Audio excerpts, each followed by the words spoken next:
Hi guys, ito na nga yung video namin nung sakay ni Ina ng Peña Francia.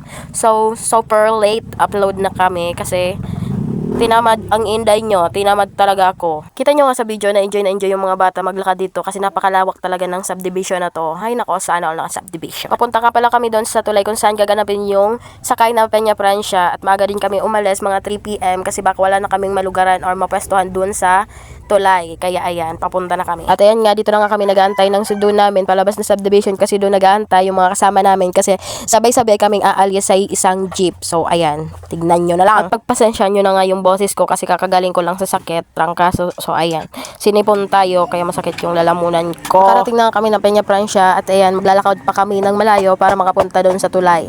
So, ayan, lakad-lakad pa mo. Grabe no, sa tagal ng Peña Francia, yung sakay ng Peña Francia, tagal na nun. Tapos ngayon ko lang in-upload. Grabe, ngayon ko lang talaga naisip na mag-edit kasi, ay nako, yung storage ko full na, kaya kailangan na natin magbawas ng mga video sa cellphone natin. So, syempre, kailangan din natin ng mga memories, kaya kailangan natin i-upload ito. Shoo! So, guys, pa-support naman ng mga video ko kahit likes lang, comment lang, kahit ganun. So, ayan, tinatawag nga ako ng kapatid ko kasi tinuturo daw ng anak ko yung malaking gin. Gin ba yon? Hindi ko alam yun ah. May pinagmanahan nga naman. Paglaki mo, manginginom ka na rin. Ay, hindi ah. Ayan, kita nyo naman, dinadayo talaga yung sakay ng Peña Francia. Ang dami talagang tao. Siksikan talaga kaya kailangan mo bantayan talaga yung batang mga kasama mo kasi baka mawala sila at nang hindi mo namamalayan. Ayan, pag nakita nyo na nga yung tulay, dyan na kami bababa. Siyempre, bababa pa kami dyan kasi dyan talaga gaganapin, hindi dito sa taas. At hindi namin makikita yung sakay ni Peña Francia kapag dyan kami sa taas nagpwesto. Ano pinagsasabi ng babaeng to? Siyempre, dyan talaga sa baba kasi sakay nga, 'di ba? Sakay. Saan ka nakakita ng sakay na nandun sa kalsada, 'di ba? At saka makikita mo naman doon sa kalsada. Ang kaso nga lang baka gagabihin nga talaga.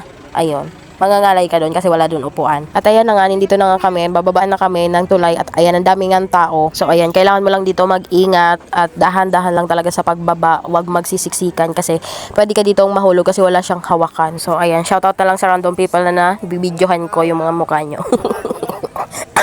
Ano bang ubo yun? Panira naman yun. Diyos ko po. So, ayun, matagal nga kami nakababa dyan kasi ang dami talaga nagsisiksikan yung mga tao.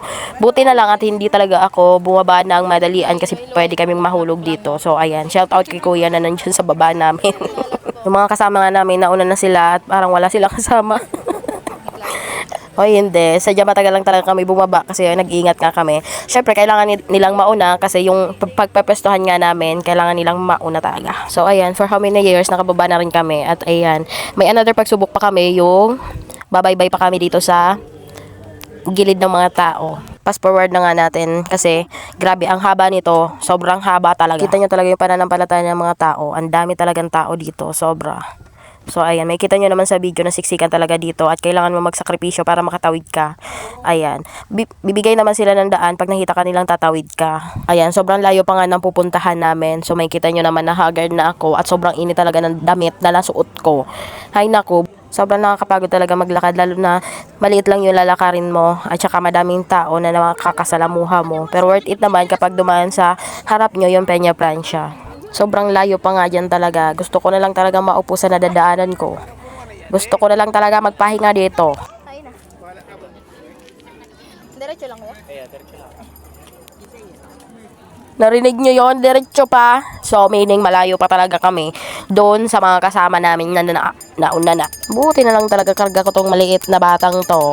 Pero hindi siya magaan na. Hindi siya magaan talaga. Pero okay lang. Nakakalis din naman ng pagod tong batang to. So, ayan guys. Sobrang haba na. See you for part 2. Babu!